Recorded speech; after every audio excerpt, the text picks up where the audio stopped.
On today's episode of AI Roundup, an Asian grad student gets turned into a Becky thanks to an AI that tried to make her LinkedIn profile photo more professional. The latest AI app is giving millennials baby fever. And stay tuned for my use case where we've got a very important PSA about ghosts inside of Adobe's podcast AI.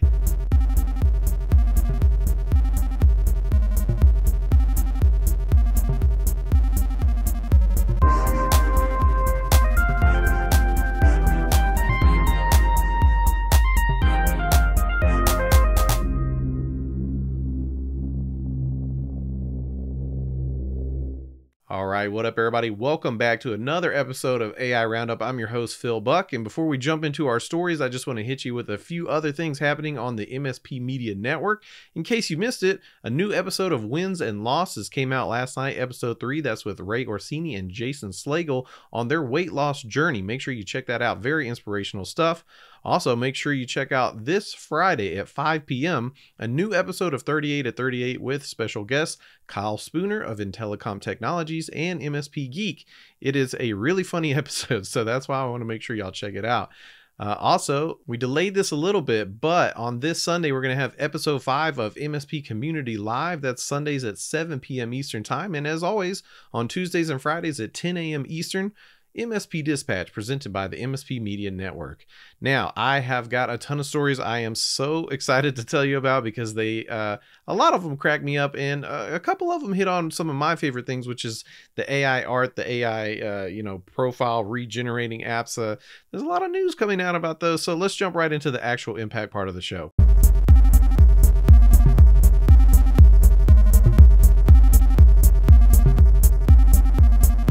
Okay, first up, from The Guardian by Amanda Mead. News Corp is using AI to produce 3,000 Australian local news stories a week.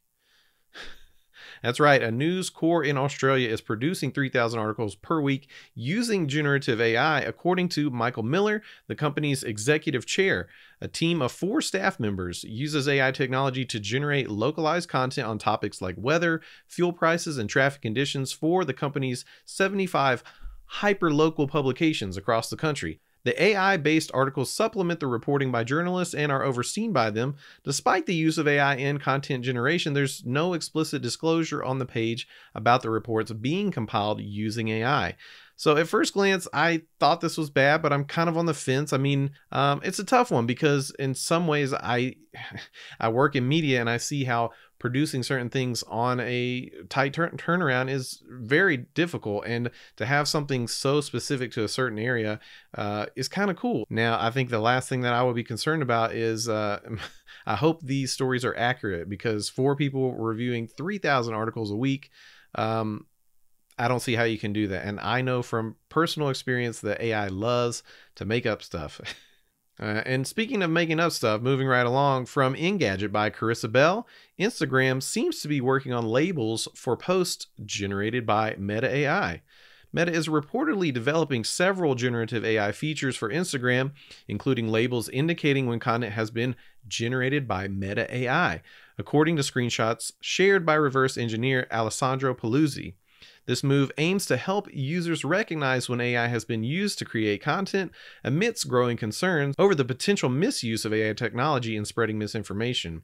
While Meta has not provided many specifics about its consumer-facing AI plans, CEO Mark Zuckerberg has hinted at the use of the new Llama 2 model for creating various AI-based tools across their services. So yeah, I mean, there's no way that Meta is not going to leverage this tool, this large language model. We've seen Llama out there. Llama 2 is obviously on the way. And I want to say this is something we've talked about on the show before, the creation of a AI watermark that should be embedded in content so that people know better. You know, I saw a tweet last week that was from someone commenting on how their elder, either a grandparent or uncle, somebody in their 60s, was looking at their Facebook feed, and the person that was with them realized how much content on their feed was AI generated, and this elder had no understanding when the person tried to explain it that they were looking at AI generated content.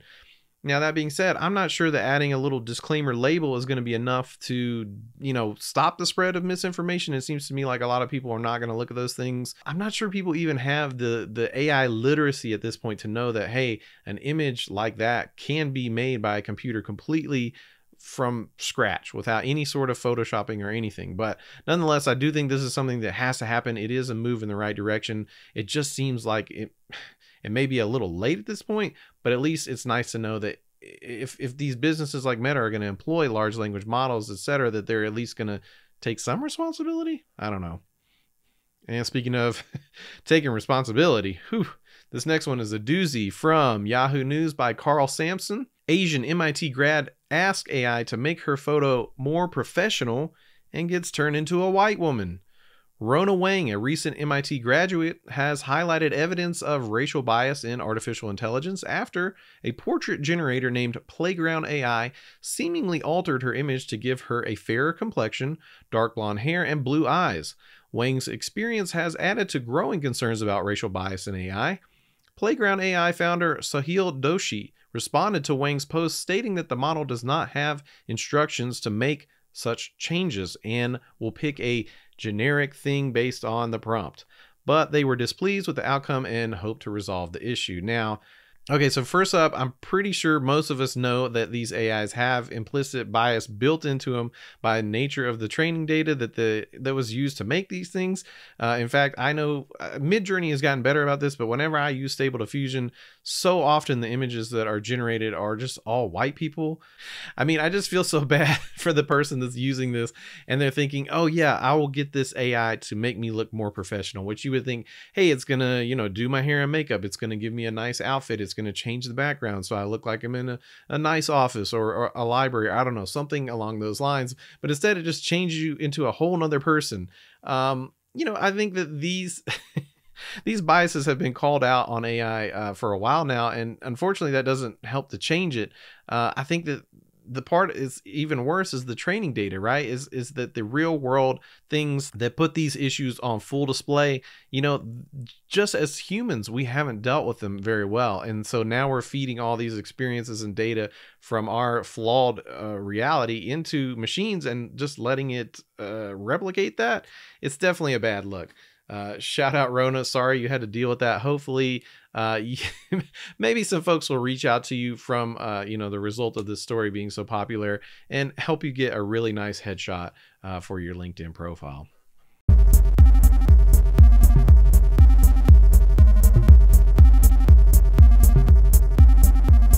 All right, from The Verge by Amelia David, Dell is all in on generative AI. Dell is launching a comprehensive suite of solutions known as Dell Generative AI Solutions to support the adoption and execution of generative AI projects. The offering includes new hardware configurations, a managed service platform, and computers designed to run AI projects more rapidly. Dell's initiative is part of a larger trend in the tech industry, with companies like Amazon and Accenture also developing AI-focused services in collaboration with NVIDIA.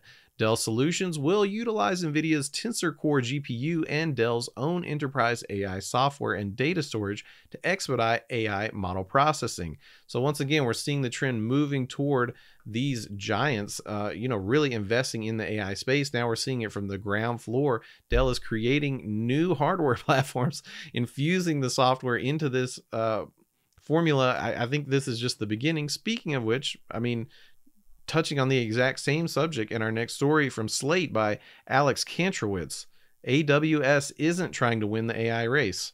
It wants to own the road. Amazon is aiming to become an essential part of all generative AI projects rather than just developing a single product. Their focus is on offering cloud computing services to developers who want to create their own AI products. Amazon's new tool, Bedrock, which is part of AWS, allows developers to select from a variety of AI models, build their own applications like chatbots, and run them on AWS's infrastructure. This is all part of Amazon's broader strategic move to capitalize on the growth of generative AI. So I just wanted to hit those stories back to back because they're essentially, they're kind of on the same subject, but you're seeing two huge companies actually working in conjunction to make a major move on the AI trend. I think one of the most interesting quotes from this article was that an executive at Amazon anticipated in a few years that the majority of the traffic on their AWS service would be for AI applications and not for all the stuff that they do now, which is, gosh, everything, right? All right, so this last story is I just got to give a small caveat. This one is kind of out there, but I had to touch on it because I've been seeing a lot of my friends using the Rimini app, which we'll be talking about as soon as I lay this headline on you. And this one is from CatholicNewsAgency.com by Kylie Gallegos. New AI app sparks baby fever, but will it lead to more child commodification? The AI app Rimini is generating attention due to a feature that allows users to create realistic images of themselves at different life stages. This feature is reportedly inspiring millennials, known for low rates of marriage and parenthood, to consider family life. However, this app has raised ethical concerns, with critics warning that the technology could promote a consumerist approach to reproduction. There are worries that it could encourage designer baby thinking and further commodify in vitro fertilization, allowing parents to choose which embryos to implant based on generated images. Now, I told you this one is a little bit out there because, I mean, honestly, most of what is being talked about in that article feels very far from the actual ramifications of what AI is doing. I feel like this is very opportunistic that they're trying to take this, AI is everywhere in the news. Hey, why don't we use this to talk about our issues that are important to us? I won't often be reading news from religious organizations because that's not the nature of the reporting here. But I did want to talk about this story for two reasons. One, I've seen a lot of my friends using the Rimini app on my Facebook feed and Twitter, etc. And, it's kind of fun. It's obviously, to me, I've seen this more and more and more, how apps are able to utilize its stable diffusion. They're using a stable diffusion base model. They're using, things like LoRa's or trained checkpoints. They are using technology like Dream Booth. So basically you're taking pictures of yourself, you're feeding it in, and then you're letting it reproduce new images of you. We saw it with the Lensa app a while back. We've seen it with other apps as well. This is just the one making waves right now. I think this is always fun to talk about because this is really, if you have the technology, you have the platform to do the computing, that's the power that's needed to do this kind of stuff, so somebody can just do it on their phone. I think that's a great way to make money off of AI. Most people get up in arms that, oh, are you selling AI art? I mean, technically, yes, these people are, but really what they're doing is selling AI art as a service. But the other second issue about this is that they're saying that this is leading to baby fever and child commodification. I think it's just insane. I don't think that's happening at all. I think they actually did get some anecdotal, quotes from people saying, oh, I'm seeing myself as a pregnant woman. It makes me want to have a baby more than before I took the picture. This is just ridiculous. I'm sorry. That's the main reason I wanted to cover this story, because I think it's so hilarious. So if you're using the Rimini app, hit us up on the MMN Discord. I'd love to see some pictures that you've gotten out of it. I've yet to use it myself, but like I say, I do think it's clever that if you can build all this in an app that someone can download on the Apple App Store and they can do it in a few clicks, that's a very good business move. Is a great way to make money off of open source AI technology. And speaking of making money off AI technology, let's talk about Adobe's AI. I've got a use case for you that is going to be equally as important if you want to use this technology as it is funny.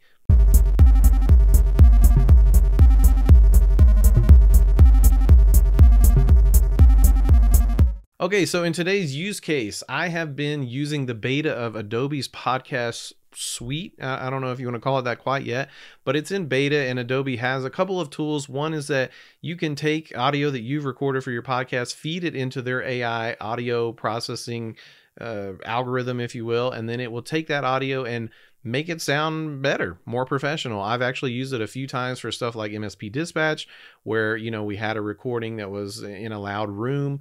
It processed the audio, made it sound a lot better, like somebody was sitting in front of a microphone in a quiet room. And so I found this tool to be pretty useful. They have some other ones, I think one that helps you test your mic and that kind of stuff. So that's why I say it's a suite. But I wanted to bring this up because I used it this week on the forthcoming episode of 38 at 38, which will be out on Friday at 5 o'clock Eastern time. I wanted to try to fix, I had a few little peaks in our guest Kyle's audio, which we talked about on the show, and we fixed it. But before we fixed it, it was there, and there's not a lot you can do about that. When you have distorted audio, it's very difficult to fix. That's what's been fun about using this Adobe podcast AI, is that it does things to the audio. I don't even understand the process entirely. It seems like a combination of compressors, gating, noise reduction. It's just doing it in a way that's very intelligent, and it would take you a lot of work to do it manually. You'd spend a lot of time with every few seconds, every minute of your audio to get it to sound as good as this can do automatically in 10 minutes or less, depending on how long your recording is. Now, here comes the fun part, and I will share some of this with you after I explain it.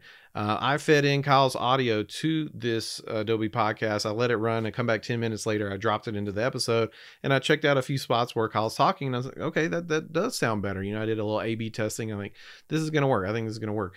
And since I had already edited the whole episode, I made the mistake of not reviewing my AI results. And I went ahead and rendered the episode and sent it to our creative director, Matt, to give me the editorial review. And upon him listening to the full episode with the new audio, we heard this, some strange, as he described it, his uncle mumbling in the other room. Let you listen to these ghosts in the machine, as I like to think of them.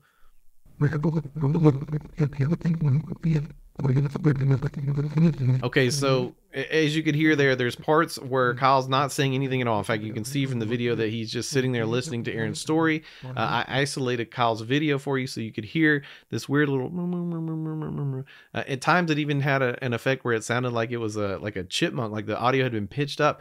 And this is bizarre as hell to me, because this, you have to realize you're looking at an audio file that had zero sound there whatsoever. So I have no idea what is going on here. I don't know if the AI is trying to take the information that was in that audio file and interpret it as speech. I have to say, I have seen this in the past when I've used this technology. It seems to actually try to re-synthesize the speaker's voice to repair the audio at times. So I'm wondering if that's something that's going on here.